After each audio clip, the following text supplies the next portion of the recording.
réforme bi ñu annoncé woon jëm ci code électoral bi ak li ci aju ñoom nag ci seen bëgg-bëgg jël nañu benn lettre boo xam ne jébbal nañ ko président assemblée nationale di monsieur El Hadj Malick Ndiaye mu yitteel benn projet de loi boo xam ne bëgg nañ koo teg ci taabalam ngir ñu daal di koy waxtaanee dafay modifier la loi numéro 2021-35 du 23 juillet 2021 portant code électoral bi nga xam ne day modifier dafay viser article 29 ak article 30 la nekk ci biir léegi nag ci biir loolu ñu bari dañoo jàpp ne li ñu bëgg rek mooy leeral yoonu Ousmane Sonko ci candidature am en 2029 ñu dindi lépp lu ñu tuddee diffamation dootul nekkati yoon bu nit di jaar pour mu mën la xañ sa candidature wala yenn peine yi nga xam ne xawuta diis mais am na yoo xam ne ay exception la ca lu jëm ci wàllu crime lu jëm ci wàllu emprisonnement yoo xam ne dafay dem ci sursis wala sans sursis nga xam ne romb na daanaka 2 wala 6 mois wala lu ko ëpp ci diggante boobu ak ay amende yoo xam ne ma nga cay toftalu donc am na yoo xam ne daal exception la ci biir seen loi boobu mais dans tous les cas li ñu soxla ñëpp xam nañ ko mooy L29 ak L30 la ca biir la ñu bëgg am yoo xam ne dinañ ko dindi waaye am na yenn alinéa yoo xam ne dañ ko fay baax duñu ko laal loolu mënuñu ko fa dindi donc nag ay leeral soxla nañ ko foofu cuun parce que y a beaucoup de choses yu ñu war a xoolaat ci loi bi ndax loi bi buy jaar assemblée nationale dafa war a dem direct ci président assemblée nationale wala dañoo war a laaj conseil constitutionnel ne ko yow kat dañoo bëgg a dugal loi bi ci biir assemblée voté lu ko wala dafa war a jaar ci loxoy président de la république naka la ñuy def ba seen procédure loi bi jàll parce que après président mooy promulguer su ko promulguer wul aussi naka lay demee parce que y a beaucoup de complications dedans. waaw xam nga déjà da ngay indi ñetti mbir ngay indi ñett source ngay indi. waaw code électoral bi nga xamante ne ñu ngi ko mujjee laal précisément. Le 2021 je crois. Non, le 18 août 2023. 2023 oui. mooy mujjee nekk la révision. mooy dialogue boobu nga doon dégg. oui. voilà léegi 2021 nag am na 2021 amoon na dialogue politique ñu soppi L29 bi te dinaa la wax bu ñu ko soppee. ñu soppiwaat que 2023 bu ñu ko soppee dañ ko soppi pour may Karim Wade. Khalifa Sall donte daan nañ leen 5 ans te loolu daan boobu moo leen tere woon ñu doon candidat ñu ne leen malgré ça yéen nañ leen indiwaat li ñu duggaat ñu tëggaat ko manière boo xamante ne dinaa la ko wax fi ñu ko bindee fii mooy le parti le tiré 2 bu dee da ngaa dem ci L29 bi di nga indi également la constitution mooy les articles 72 l'article 73. L'article 74 et l'article 75 foofu ma am solo l'article 75 de la constitution. léegi da ngay dem aussi quand tu dis est-ce qu'ils ont les députés ont le droit de faire déposer une proposition de loi da ngay dem ci article 69 du règlement intérieur je te parle du dernier règlement intérieur version 2025. da nga fa gis léegi article L29 lu mu wax mooy. dafa am lu fi nekk te politiciens yi vraiment dañu war a respecter Sénégalais yi maanaam fii. loi kenn du ko tailler sur mesure une loi a une portée générale et impersonnelle c'est-à-dire a un caractère général et impersonnel kenn du créer loi pour kii Alioune Badara kenn du créer loi pour waa Thiès déedéet loi boo koy créer da ngay créer pour ñëpp mooy li ñu tuddee un caractère général et impersonnel mooy bu ci gis kenn maanaam bu ko xalaat rek nga bind ko ñu ne diw la mais malheureusement fii dañ ko def pour ay nit dañ ne benn bi les individus condamnés pour crime mënuñu inscrire ci liste électorale bi. deux. foofu la politiciens yi du dugg nag mooy ceux condamnés à une peine d'emprisonnement sans sursis. Ou avec un emprisonnement avec sursis. D'une durée supérieure à un mois assorti ou non d'une amende pour l'un des délits suivants: vol.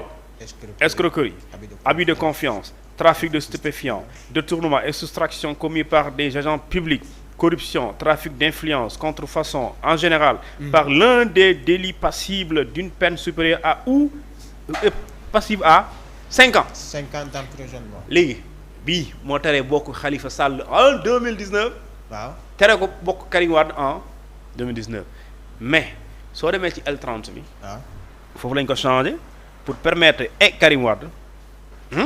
ak kii kii comment il s'appelle encore Khalifa Sall pour ñu nekkaat candidat léegi nag Ousmane Sonko li ko teree doon candidat en 2024 c'est l'application du tiré 3 bi nga xamante ne daf ne ceux condamnés à plus de 3 mois d'emprisonnement sans sursis ou à une peine d'emprisonnement d'une durée supérieure à 6 mois avec sursis. Ouais. D'accord? Ouais. Pour un délit autre que ceux énumérés au deuxième ci-dessus. Mais loolu c'est extrêmement, c'est-à-dire que kenn xamul la lay tekki. C'est-à-dire que kon dañ la limal ñu ne la képp ku ñu daan ci lii ñu limal la vol escroquerie nangam léegi ñëwaat ci troisième kii bu ci topp nee na léegi sax képp ku ñu daanaat leneen lu bokkul ak li ñu lim fee. yow sax ci nga bokk. c'est-à-dire que loi bi maanaam législateur bi dafa sonn di lim lii ak lee daf na léegi ku ñu daan pour saaga ku ñu daan pour yuuxu ku ñu daan pour tardé di nga ñàkk sa éligibilité léegi mu demaat léegi na sax waxatuma léegi loolu léegi képp koo xamante ne dañ laa daan sax tu yoon tere waaw yow sax da ngay ñàkk sa éligibilité li ça veut dire que kon diffamation ci la bokk waaw injure publique ci la bokk diffusion de fausse nouvelle ci lay bokk donc yooyu ba pare limal la ci wàllu politiciens yi ne dina weesu lii ma leen di wax am na nit ñoo xamante ni boo leen di daan ci article 31 bi 31 maanaam ñu ne képp koo xamante ni yoon da koo daan li ko daan mooy article 92 93 94 95 du code pénal sénégalais ñooñu mënul tax ñu ñàkk seen éligibilité maanaam tey politiciens yi bu demoon marche ñu jàpp ko ñu tuddee ko participation à une marche non autorisée. à une manifestation non autorisée.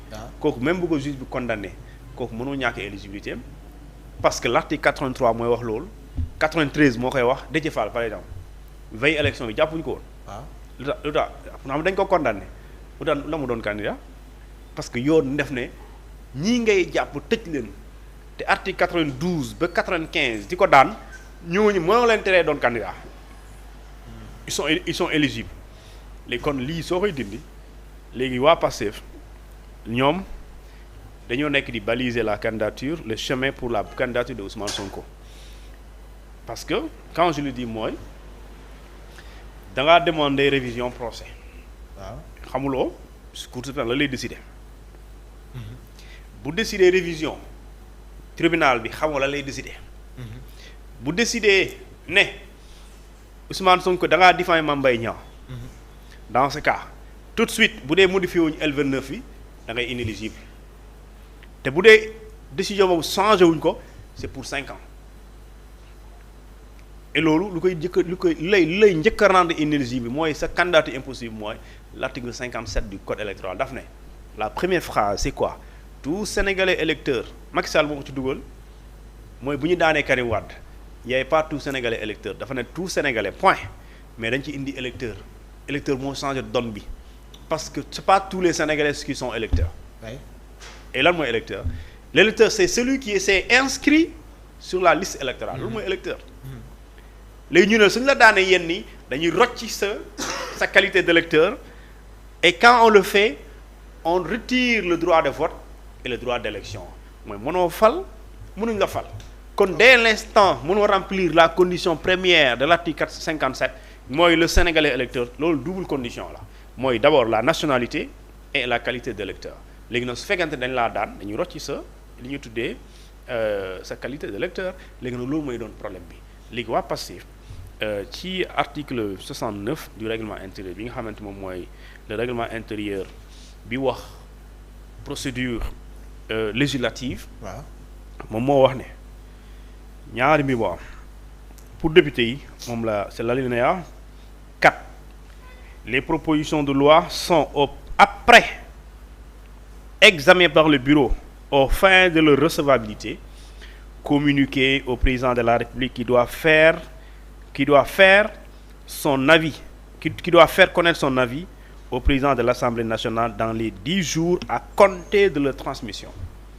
mooy député yi. waaw yoon may na leen. d'accord ñu def lu ñu tuddee proposition de loi. waaw jox ko président de l'Assemblée nationale.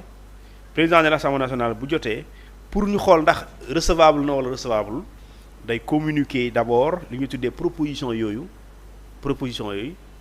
da koy communiquer président de la da koy yëgal président ne ko président de la République am na proposition de loi bu ñëw ci sama table man en tant que président de l'Assemblée nationale damaa bëgg ma yëgal la ko bu la neexee nag nga xamle sa xalaat sa avis la ko wax l'avis nag ça peut être favorable ou défavorable léegi ñu ne ko après cela président Assemblée nationale am na 10 jours ginnaaw bu mu saisiré président de la République mu toog di ko déglu laaj naa la sa xalaat maa ngi toog di la xaar ñu ne la 10 jours yooyu su baaxee su jàllee.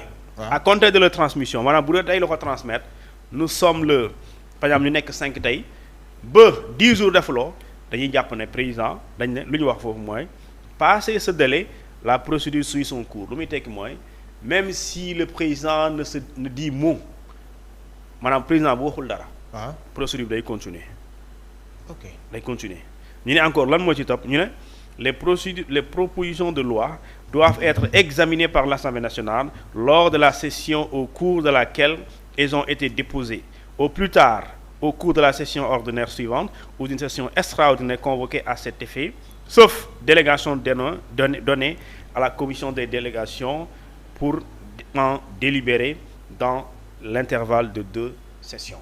léegi ça veut dire quoi tey su waa Pastef joxee li ñu tuddee proposition de loi teg ko ci bureau Assemblée nationale. El Malick Ndiaye day saisir président de la République xamal ko ne il y a une proposition de loi c'est ça la communication ne ko portant sur la révision du code électoral précisément l'article L31 L29 le président de la République am na pour joxe xalaatam maanaam que l'avis soit favorable ou défavorable parce que la loi daf ne avis mais avis ñaar rek la soit il est favorable ou défavorable mooy ànd nga ci wala àndoo ci mais dañ ne même boo ci àndul nga ànd si bu matee 10 jours waxuloo sax procédure day continuer léegi kon assemblée lu muy def mooy day dajaloo commission bi discuter de ça ñu pare ci loolu jàll ñu dem en plénière convoqué bu ñu convoqué majorité bi voté bu voté ñu jël dossier bi jox ko président de la République su boobaa dañuy jël la loi adoptée à l'Assemblée nationale jox ko président de la République pour promulgation de la loi léegi nag su boobaa boo bëggee xam lan mooy xew. da ngay dem ci article 75 de la constitution. constitution sénégalaise les constitution bi moom mooy jël. waaw ñee def nañ lu ñuy def. waaw maanaam code électoral bi ngeen bëgg a soppi. ma lire le 29 ak 31. ni ñu koy defee nga dem ci 69 du règlement intérieur. léegi da ngay dem ci la constitution du Sénégal nga xamante ne c'est l'article 75. l'article 75 constitution Sénégal. l'article 75 constitution bu Sénégal moom moo lay wax léegi def ngeen li ngeen def léegi lan moo ciy topp. waaw léegi moom laa lay liiral article 75 article 75 lu mu wax dafa leer daf ne article 75 est là le délai de promulgation dafa am délai boo bëggee xam ne da ngay dem ci article 72. Article 72, le président de la République promulgue les lois définitivement adoptées dans les 8 jours francs qui suivent l'expiration des délais de recours visés à l'article 74. maanaam recours président am na droit def recours comme député am nañ droit def recours. ok léegi nag su délai boobu passé.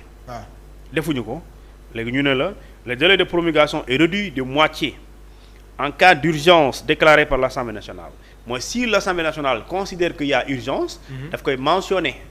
bu muy saisir président de la xamal ko ne président jox na la pour nga promulguer waaye ñu ngi lay xamal ne dafa war a gaaw maanaam dafa urgent dafa jàmp léegi délai bi su boobaa 8 jours la bu jàmpee dañ koy xaaj ci digg bi moo tax mu ne la le délai de promulgation est réduit de moitié donc la moitié de 8 c'est 4 en cas d'urgence déclarée par l'Assemblée nationale yaa ngi dégg léegi ñu ne la article 75 lan la wax léegi nag si lu yëpp jàll na article 74 dañ la ne le président de la République mën na saisir conseil constitutionnel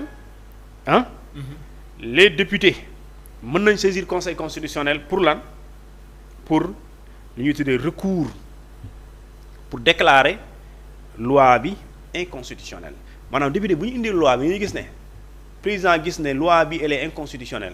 président day saisir conseil constitutionnel. bu député yi voté loi bi yeneen député yi bokkul ak yu voté loi bi yu voté pour jàpp ne loi bi dafa inconstitutionnel. yoon may na la ñuy saisir conseil constitutionnel pour inconstitutionnalité de la loi.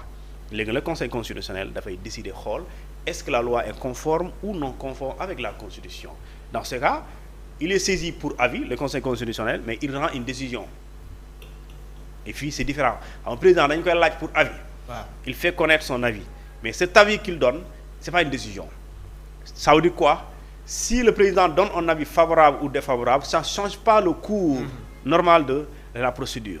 Mais ici si le conseil constitutionnel est saisi pour avis il donne une décision. Et foofu il faut xam naa dinañ changer contenu boobu parce que c'est extrêmement c'est pas dafa reetaanlu ñu laaj la sa xalaat boobu mujjee doon ndogal conseil constitutionnel. léegi article 60 bi dafa bu fekkente ne le délai de promulgation dafa jàll. Le délai de promulgation est suspendu jusqu'à l'issue de la session de délibération de l'Assemblée nationale ou de la décision du conseil constitutionnel maanaam tey si dañoo saisir conseil constitutionnel pour avis soit le président ou les députés. Dans ce cas délai de promulgation bi kenn du ci compter dañ koy aj ñu xaar lan mooy doon décision conseil constitutionnel. Les conseils constitutionnels bu décider.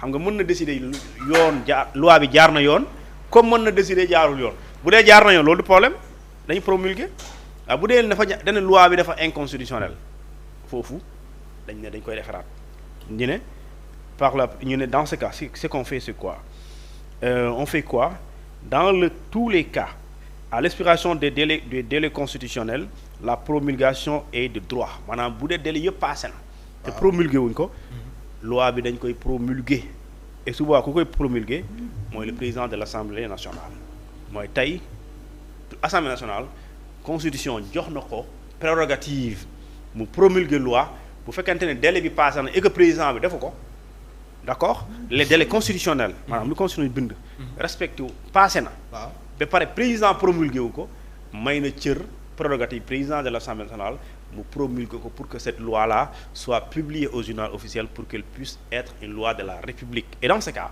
bu dee il s'agit de la révision du code électoral en ses articles 29 et 31 dafay nekk une loi valable qui modifie les dispositions figurant plutôt dans ce qu'on appelle ces articles-là 29 et 30 yi nga xamante ni dafay créer une situation d'inéligibilité ou bien une situation d'incompatibilité nit ki nga xamante ne mooy ki